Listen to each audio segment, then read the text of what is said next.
Le jour où Richard a jeté à mes pieds les papiers froissés du divorce est gravé dans ma mémoire comme une cicatrice. Je me souviens d'être restée là, figée, alors qu'il prononçait ces mots glaçants. J'ai vendu la maison parce que j'emménage avec elle.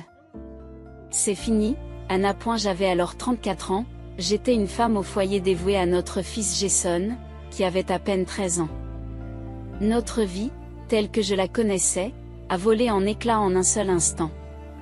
J'ai été prise au dépourvu, j'étais naïve et je n'étais absolument pas préparée à ce qui allait suivre. Richard et moi nous sommes rencontrés alors que je n'avais que 19 ans. Il avait 26 ans, c'était un homme charmant qui travaillait au siège d'une société pharmaceutique. J'étais fraîchement diplômée de l'école secondaire et je travaillais comme réceptionniste dans l'une de ses filiales. Son attention me flatte. J'étais jeune, inexpérimentée. Et il semblait être un rêve devenu réalité. Notre histoire d'amour éclair a débouché sur une grossesse imprévue, avant même que je m'en rende compte, nous nous sommes mariés lors d'une cérémonie modeste. La vie était alors simple, du moins c'est ce que je pensais. Je me suis consacrée à notre maison et à Jason. Richard était souvent occupé, sa présence dans la maison diminuant au fil des ans. Je ne me posais pas de questions. J'étais trop prise par le quotidien de l'éducation de notre fils et de la gestion de notre maison. Le jour où il est parti, tout s'est effondré.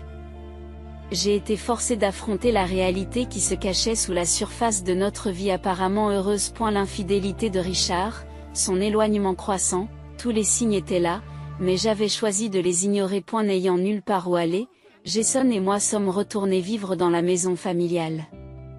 Ma sœur, Laura, et son mari n'étaient pas vraiment accueillants. Leur regard froid et leurs conversations à voix basse montraient clairement que nous étions des fardeaux, des intrus dans leur vie bien réglée. Je me sentais perdue. Une diplômée de l'enseignement secondaire sans expérience professionnelle significative, soudainement chargée de trouver un emploi pour subvenir à mes besoins et à ceux de mon fils. Le marché du travail était intimidant. Chaque refus était un coup dur pour mon état déjà fragile, mais j'avais Jason à qui penser. Un jeune garçon plongé dans un monde de problèmes d'adulte. C'est pendant cette période de désespoir que j'ai trouvé un emploi dans un centre d'appel. C'était loin d'être idéal, mais c'était un début, une lueur d'espoir dans l'obscurité qui avait enveloppé ma vie. Le travail était difficile. De longues heures, des clients irascibles et une activité constante. Mais il me donnait un but. Quelque chose que j'avais perdu dans le chaos de ma vie personnelle. En naviguant dans les méandres du monde de l'entreprise, j'ai réalisé à quel point j'avais été protégée. Mon manque de connaissances, en particulier sur les questions juridiques telles que le divorce et la pension alimentaire, m'avait laissé vulnérable, à la merci des caprices de Richard. Cette prise de conscience a alimenté une flamme en moi. J'ai fait le serment de ne plus jamais me laisser aller à une telle impuissance. Je me suis plongée dans l'apprentissage, dans la compréhension du monde au-delà des limites de la maison et de la famille. Au fur et à mesure que Jason grandissait, je voyais l'impact de notre situation sur lui. Elle était silencieux, plus réservé que ses camarades, ses yeux avaient souvent une profondeur trop mature pour son âge. Mais il était résistant, s'adaptant à notre nouvelle vie avec une force que j'admirais. Notre voyage ne faisait que commencer. Un chemin rempli de luttes et de révélations. Mais dans ces luttes, j'ai trouvé une force que je ne soupçonnais pas. Et dans ces révélations, une détermination à lutter, à réclamer ce qui nous revenait de droit. Et la vie chez ma sœur Laura nous rappelait chaque jour à quel point nous étions tombés bas. Marc, son mari, dissimulait à peine son dédain, faisant souvent remarquer, « Anna, il faut que tu trouves rapidement ton propre logement. Nous ne pouvons pas te soutenir indéfiniment. » Et la pression était implacable. Je parcourais quotidiennement les listes d'offres d'emploi, chaque refus aggravant mon désespoir. Mais c'est la résilience tranquille de Jason qui m'a permis de tenir le coup. Malgré la tourmente, il se concentrait sur ses études, avec une détermination inébranlable. Un jour, je suis tombée sur une offre d'emploi dans un centre de service à la clientèle. Ce n'était pas très prestigieux, mais c'était une chance. L'entretien a été éprouvant pour les nerfs. J'étais assis là. Ne me sentant pas à ma place dans mon costume démodé, mon CV étant d'une minceur embarrassante. Pourquoi voulez-vous ce travail ? M'a demandé l'examinateur. J'avais envie de dire que je n'avais pas le choix. Mais j'ai préféré sourire et dire que je cherchais une occasion d'apprendre et d'évoluer. À ma grande surprise, ils m'ont proposé le poste. Il s'agissait d'un poste contractuel, mais c'était un début. Je me souviens des émotions contradictoires que j'ai ressenties en annonçant la nouvelle à Laura et Marc.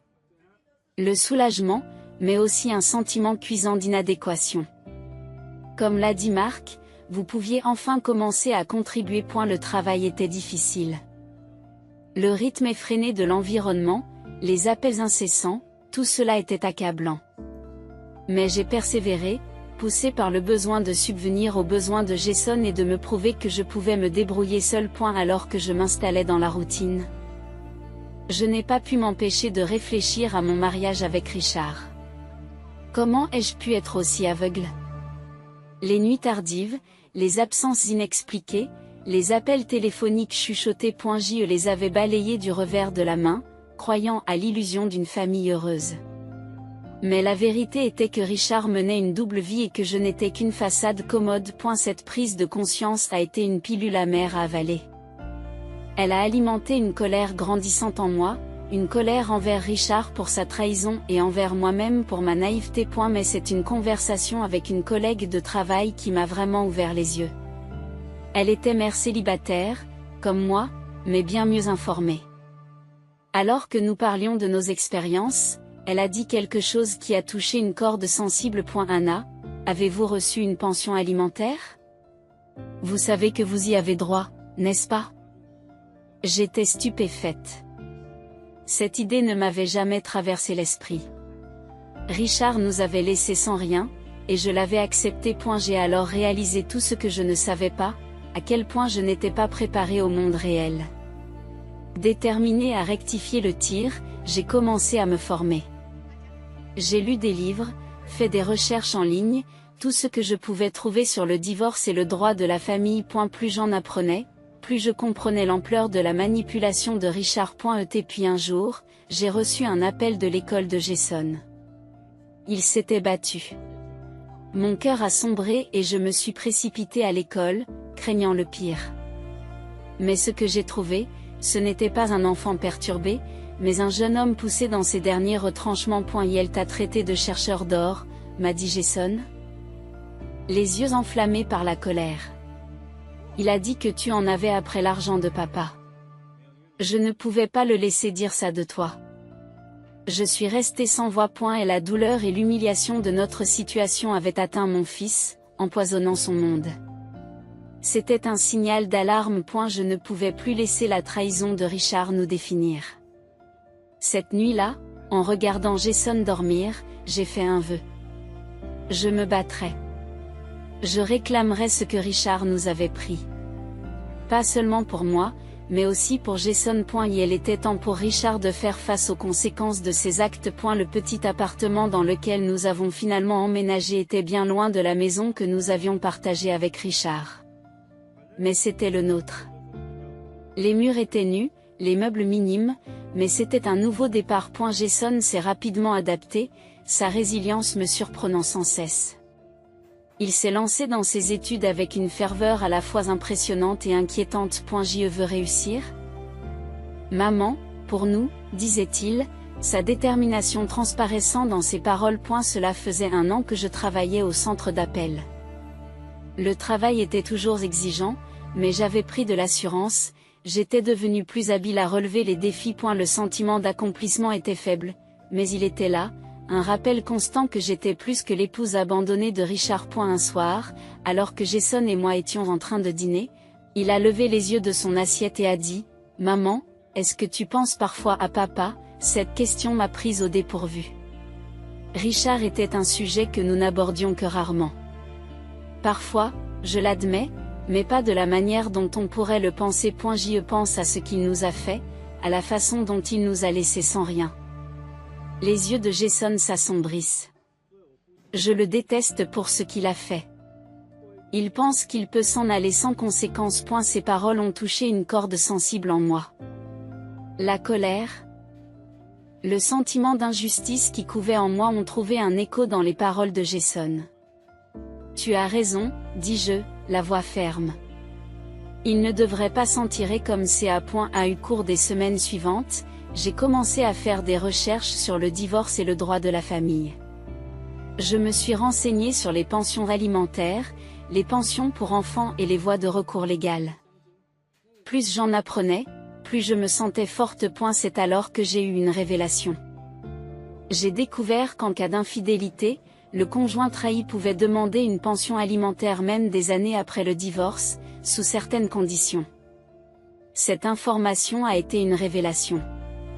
Richard m'avait trompé et j'en avais la preuve. Les appels nocturnes, le comportement secret, tout s'additionnait. Enhardi par cette découverte, j'ai pris contact avec une avocate. Elle était sympathique, ses yeux reflétaient une compréhension qui allait au-delà de la courtoisie professionnelle. « Vous avez un dossier ?» m'a-t-elle dit. « Mais ce ne sera pas facile. »« Êtes-vous prêt pour cela ?» J'ai hoché la tête, fermement décidé. « Je suis prête, pour moi et pour Jason. » L'avocate a élaboré un plan. Nous allions demander une pension alimentaire, en invoquant l'infidélité de Richard et son incapacité à fournir un soutien financier après le divorce. La procédure serait longue et peut-être litigieuse, mais j'étais prête. Je devais l'être. Jason me soutenait, sa force tranquille était une source constante de réconfort. Nous allons nous en sortir, maman, m'a-t-il assuré. Nous sommes dans le même bateau. Le jour où nous avons intenté l'action en justice, j'ai ressenti un mélange d'émotions. La peur, l'anxiété, mais surtout un sentiment de justice. Richard nous avait fait du tort et il était temps qu'il réponde de ses actes. Lorsque la procédure judiciaire a commencé, je me suis préparée à faire face aux conséquences. Richard n'allait pas se laisser faire. Mais je n'étais plus la jeune femme naïve qu'il avait laissée derrière lui. J'étais plus forte, plus sage, et j'étais prête à me battre. Et la bataille juridique contre Richard a été comme l'ouverture d'une boîte de Pandore. L'enquête de l'avocat a mis au jour bien plus qu'une simple infidélité. Elle a révélé la toile de mensonges et de tromperies que Richard avait tissée au fil des ans. Un après-midi, alors que nous étions assis dans le bureau de l'avocate, celle-ci nous a présenté un dossier.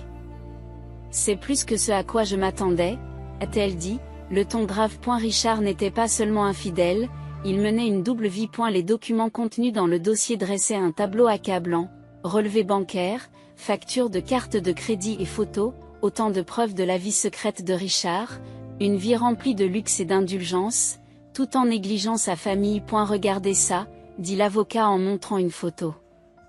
C'était Richard, l'air insouciant et heureux. Avec une femme qui n'était pas moi, son bras enroulé autour d'elle. Mon cœur s'est serré à cette vue, mais j'ai tenu bon. C'était la vérité, la réalité à laquelle je devais faire face. Le visage de Jason s'est durci lorsqu'il a regardé les preuves. Comment a-t-il pu faire ça? À nous, à toi.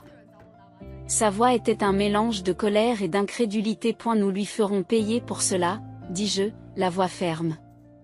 Il ne peut pas s'en tirer comme ça. Le procès nous a coûté cher. Les avocats de Richard se sont montrés agressifs, essayant de me discréditer, de me dépeindre comme une ex-femme vindicative.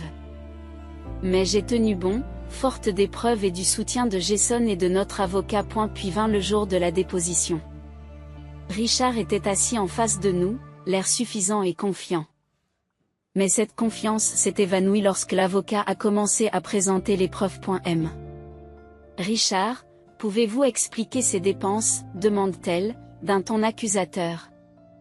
En faisant glisser les relevés bancaires sur la table. Les yeux de Richard ont parcouru les documents, et j'y ai vu une lueur de panique. Ce sont des dépenses personnelles.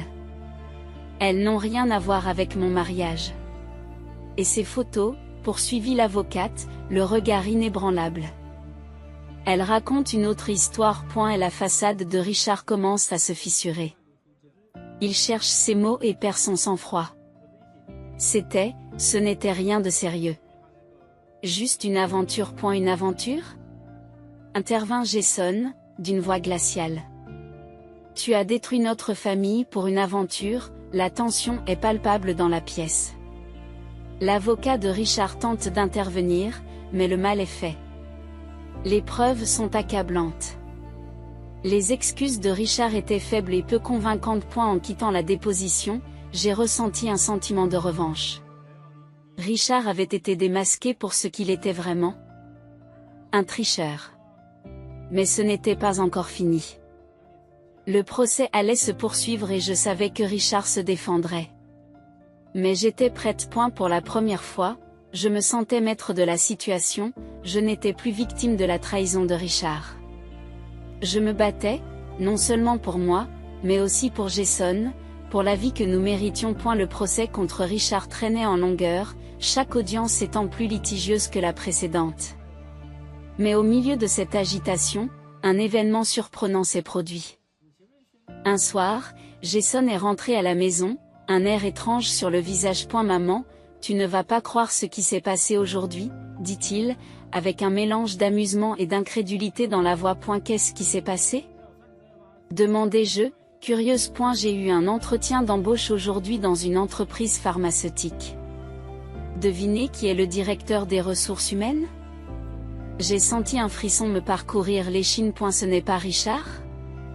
Jason acquiesce. Oui. Richard.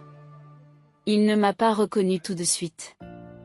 Je suppose qu'il a oublié le visage de son propre fils.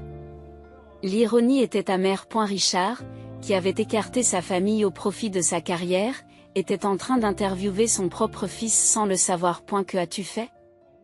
Demandai-je, une partie de moi étant anxieuse à l'idée de cette rencontre. Les yeux de Jason brillaient d'un feu froid. Au début, j'ai joué le jeu, mais à la fin, je n'ai pas pu résister. Je n'ai pas pu résister. Je lui ai demandé si l'entreprise tolérait les liaisons. L'expression de son visage n'avait pas de prix lorsqu'il a compris qui j'étais. J'étais partagé entre le choc et un sentiment de justice poétique. Richard, confronté au fils qu'il avait abandonné dans un cadre où il s'était toujours senti le plus puissant. Qu'a-t-il dit? J'ai insisté, le cœur battant la chamade. Il a nié. Bien sûr. J'ai donc insisté davantage. Je lui ai demandé comment il pouvait rester assis à m'interviewer alors qu'il avait détruit notre famille pour ses propres désirs égoïstes. La voix de Jason était amère, mais il y avait aussi un sens aigu du triomphe. Elle est restée sans voix. Je l'ai laissé là, à ruminer sa culpabilité. Et la révélation était stupéfiante. Richard était maintenant confronté aux conséquences de ses actes de la manière la plus inattendue qui soit. C'était un coup du sort qui semblait presque trop approprié. Mais pourquoi es-tu allé à cet entretien? Ai-je demandé, essayant encore de comprendre la situation. Et la réponse de Jason était simple mais profonde. J'avais besoin de le voir en face. Pour lui montrer que malgré tout, il ne nous a pas brisés. Nous sommes toujours là et nous nous battons. Les conséquences de la rencontre entre Jason et Richard lors de l'entretien d'embauche ont eu des répercussions sur notre bataille juridique en cours. Richard, désormais conscient que son propre fils se dressait contre lui, est devenu de plus en plus désespéré dans sa défense. Notre avocate, Madame Carter, nous a convoqués pour une réunion stratégique. Les avocats de Richard font pression pour un règlement, nous a-t-elle informé, alors que nous étions assis dans son bureau. Mais au vu du témoignage de Jason, je pense que nous pouvons aller plus loin. Que voulez-vous faire? J'ai regardé Jason pour lui demander son avis. Il avait la mâchoire serrée et sa détermination était évidente. Nous allons jusqu'au bout, a-t-il dit fermement. Il doit être tenu pour responsable, non seulement financièrement, mais aussi moralement. Madame Carter a hoché la tête, l'air résolu. C'est bien. Alors préparons la prochaine audience. Elle sera difficile. Mais nous avons la vérité de notre côté. L'audience a en effet été difficile. L'avocat de Richard tente de brosser le tableau d'un homme plein de remords qui a simplement commis une erreur. Mais Madame Carter s'est montrée implacable, présentant des preuves de la tromperie de Richard et de sa négligence à l'égard de ses responsabilités familiales. Richard lui-même s'est présenté à la barre, avec un comportement mêlant défi et contrition feinte. Je regrette la douleur que j'ai causée à ma famille, a-t-il déclaré, sa voix n'exprimant pas de véritable remords. Mais je crois que le règlement proposé est juste et équitable. Ces paroles sonnaient creux, et j'ai ressenti une poussée de colère. Comment pouvait-il se contenter de jouer les victimes après tout ce qu'il avait fait? C'est alors que Jason a pris la parole. Juste et équitable, a-t-il contesté, d'une voix ferme mais chargée d'émotion. Était-il juste d'abandonner votre famille? De mentir et de tricher pendant que nous luttions pour joindre les deux bouts?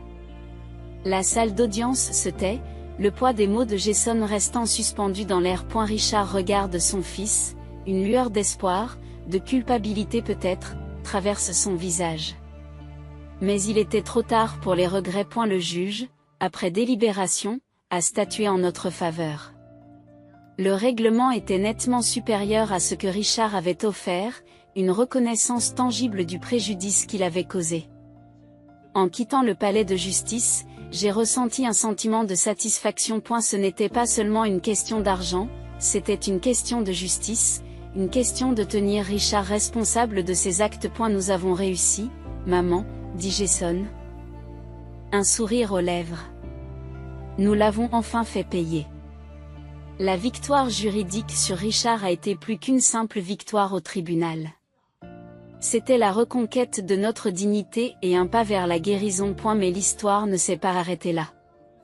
Les conséquences des actes de Richard ont commencé à défaire sa vie, tant sur le plan professionnel que personnel. Un soir, quelques semaines après le procès, j'ai reçu un appel d'une vieille connaissance qui travaillait dans la même entreprise pharmaceutique que Richard. Anna, as-tu entendu parler de Richard? Me demande-t-elle, la voix teintée d'un mélange de choc et de ragot. Non. Que s'est-il passé? J'ai demandé, la curiosité se mêlant à l'appréhension. Il a été rétrogradé, a-t-elle révélé. Après votre procès, l'entreprise a mené sa propre enquête. Il s'est avéré qu'il utilisait les ressources de l'entreprise pour ses affaires personnelles. Ils l'ont transféré dans une usine éloignée, ce qui équivaut pratiquement à une condamnation à mort de sa carrière. J'y suis resté bouche bée. Richard, qui avait été l'étoile montante de son entreprise, devait maintenant faire face aux répercussions de ses actes de la manière la plus appropriée. Sa carrière, la seule chose à laquelle il avait accordé plus d'importance qu'à nous, était en train de s'effondrer. Jason m'a écouté en silence pendant que je lui annonçais la nouvelle. C'est bien, a-t-il dit simplement, mais ses yeux reflétaient un sentiment de satisfaction plus profond. Il a ce qu'il mérite. Mais le châtiment ne s'est pas arrêté là. Le cercle social de Richard, qui était autrefois un groupe soudé de collègues et d'amis, a commencé à prendre ses distances. Sa réputation, ternie par le procès et l'enquête de l'entreprise, est devenue un handicap. J'ai appris de diverses sources que Richard était tombé en disgrâce, qu'il avait dû vendre son appartement pour couvrir le règlement et les frais de justice. Que sa seconde épouse, celle pour qui il nous avait quittés, avait eu du mal à s'adapter à leur nouveau mode de vie, plus modeste. C'était une dure réalité, mais Richard l'avait lui-même provoqué. Ses choix, motivés par l'égoïsme et la tromperie, l'avaient conduit à sa perte. En réfléchissant à ces événements, j'ai réalisé qu'il ne s'agissait pas seulement d'une question de vengeance. Il s'agissait de justice, de l'univers qui répare un tort. Richard, qui avait semblé intouchable, devait maintenant faire face aux conséquences de ses actes. Jason et moi en avons parlé un soir, la discussion étant plus axée sur la réflexion que sur la vengeance. As-tu pitié de lui? A demandé Jason, d'une voix neutre. J'ai fait une pause, réfléchissant à la question. Non, ai-je finalement répondu, mais j'ai l'impression de tourner la page. C'est comme si un chapitre se terminait enfin, ce qui nous permet de prendre un nouveau départ. Jason a acquiescé. Oui, il est temps de passer à autre chose.